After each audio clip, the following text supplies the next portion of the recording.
Hey guys, welcome back to another episode of Mike's DVDs and Blu-rays collection. I'm your host Mike. Thanks for tuning in, guys. Today I wanted to talk about some pre-code things. Pre-code or pre-code movies, as it's also known, were movies made before 1934 when the movie industry had to adopt a kind of a code of, I guess you could say, ethics or rules that they, had to abide by.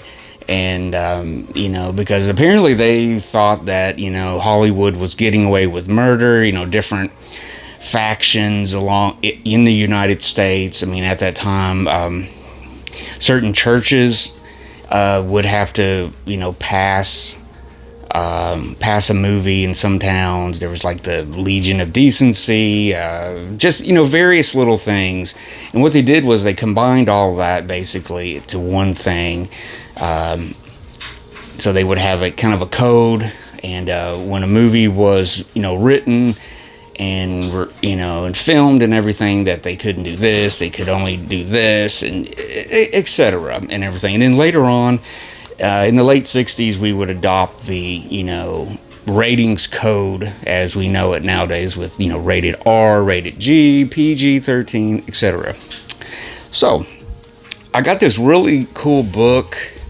I got this for Christmas. My wife got it for me. I had no idea she was going to get this for her. I mean, and I'm really cool that she picked this. I mean, she picked this out, all on her own.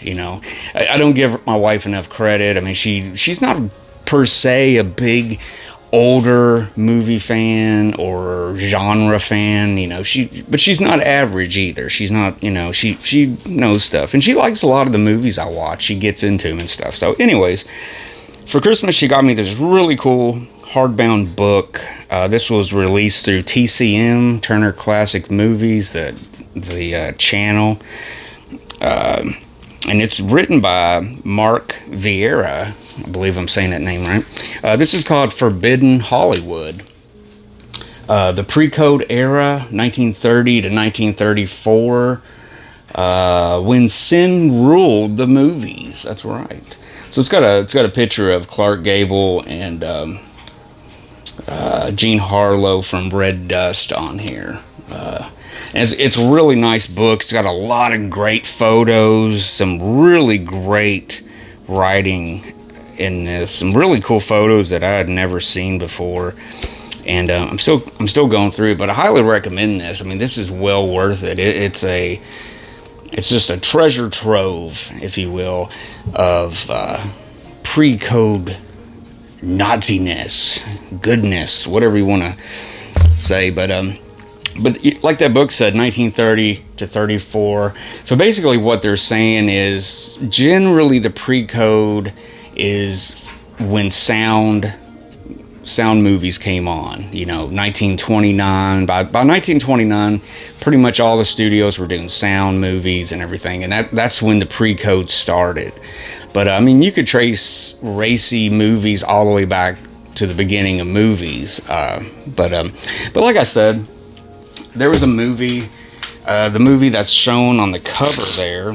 Sorry, I'm gonna take my Post-it notes off. And I got a few movies here I just wanted to point out of the pre-code movies and stuff. These are some movies that I've watched here lately. I may have shown a couple of these before, like in a pickup video, just like I just got this. But I had a chance to watch all these. And one of them I know I featured, and I rewatched it and everything. So let's get right to it. So Warner Archive DVD collection. I do not believe this is on Blu-ray yet. Red Dust, the movie that was on the cover there, from 1932. Excellent movie, excellent pre-code movie. The performances, Clark Gable, Jean Harlow, just work great. And it's also got Mary Astor, which, she would become more famous with the Maltese Falcon, but not till 1941. And she had this whole career in the 30s, and she, and then her career, like, jump started into third gear, fourth gear in the 1940s and stuff. But by then she had hit her, I don't want to say peak, but she had this whole career, before people really discovered her in the mainstream, I guess you could say.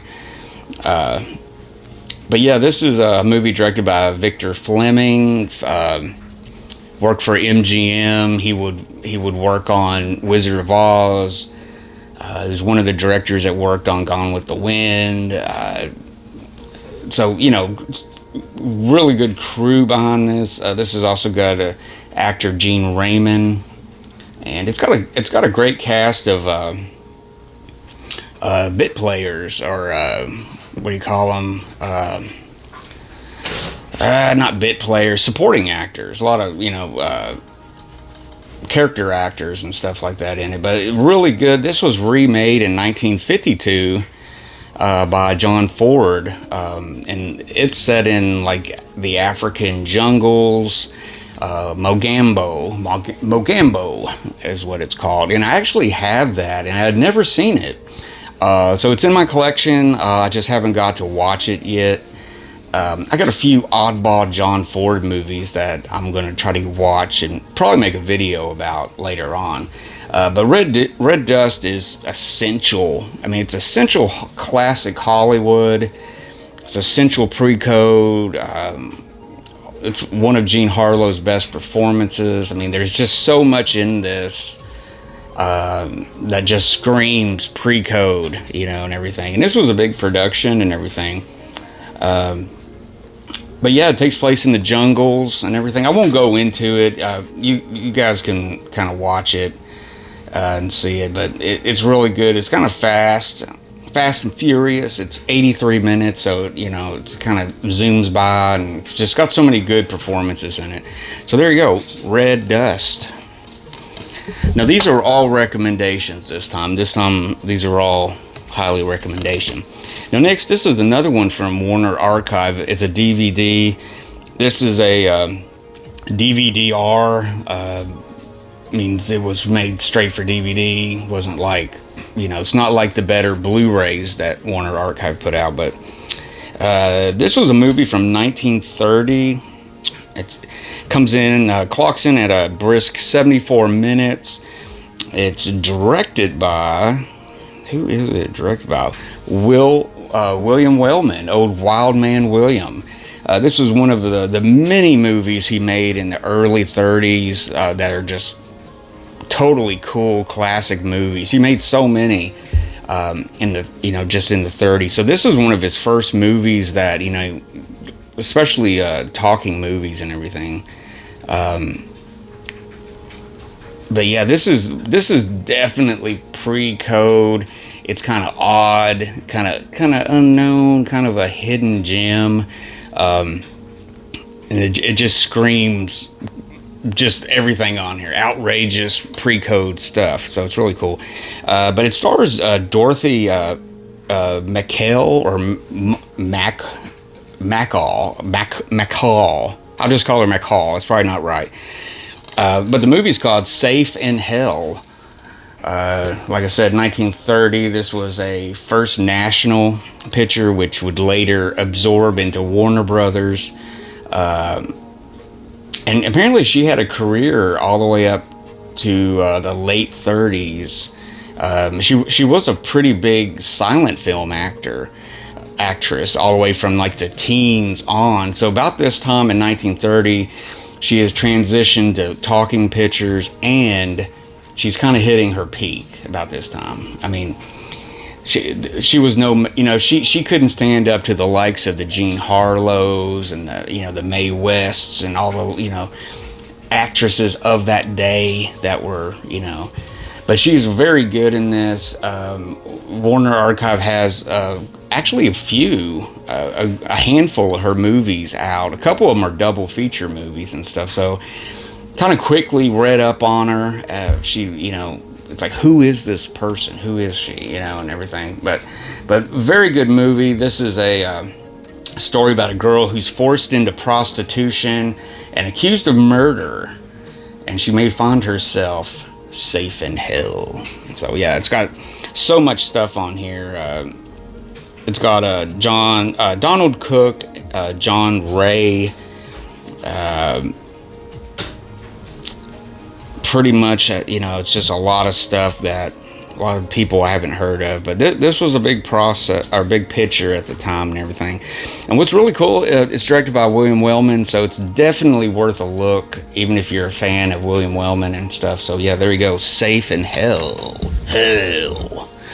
Next up, this is another oddball movie made by a really prestigious director. And he wasn't at his regular studio. For some reason, he was at MGM during this time.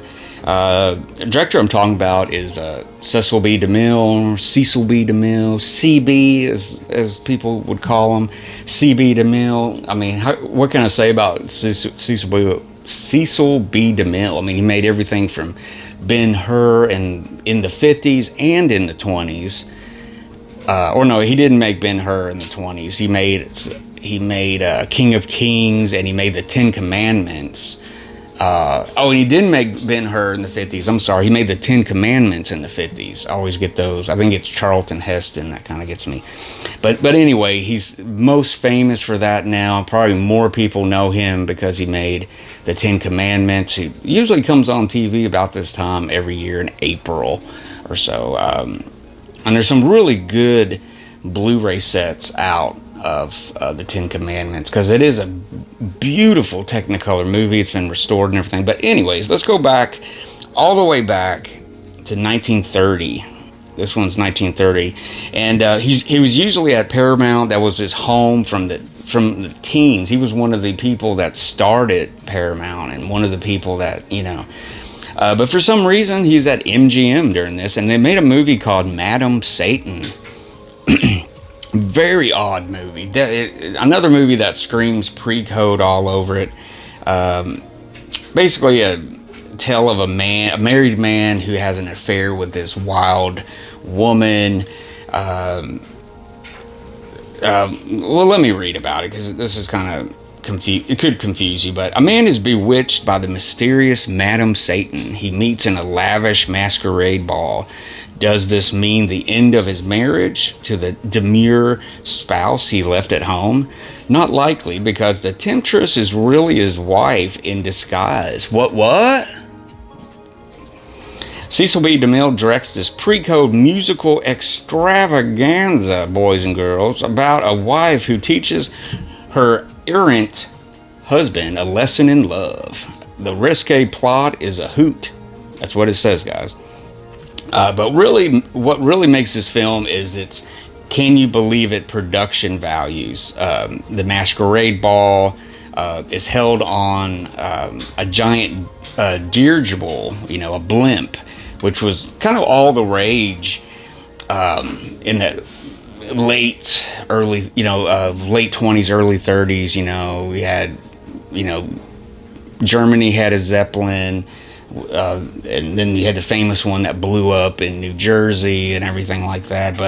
But actually the previous year, or actually 1930, there was the movie called Hell's Angels.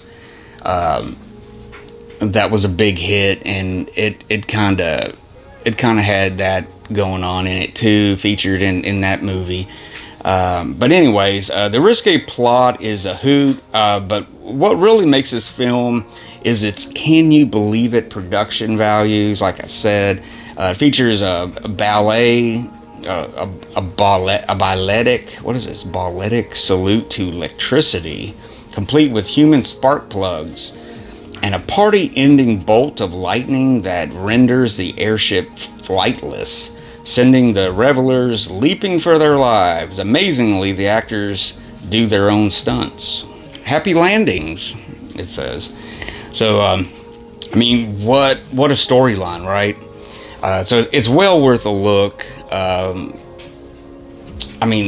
have to admit, Cecil B. DeMille, not one of my favorite actors. I think I kind of talked about that a little bit when I talked about the circus movie, what's it called? The Greatest Show on Earth. Even though I really like The Greatest Show on Earth and stuff, but he's kind of hit or miss with me. I guess he was one of those directors that was kind of preachy. You know, he would kind of, I don't know. He wasn't so much an auteur director. I guess I'm more of a fan of the auteurs. You know, the guys that were directors and they were in charge of the production and they changed movie history and they were innovators and stuff like that. He was pretty much a studio man and he did his stuff and he was well respected and everything. But he has a whole story that could be told in days. I mean, he's got a huge storyline. So check that out, Cecil B. DeMille. I mean, he's a very interesting guy. But yeah, this movie, very interesting. If you just want something odd, you know, I always find that period of time, 29, 30, 31, those years are always so interesting to me because it was before they had perfected sound.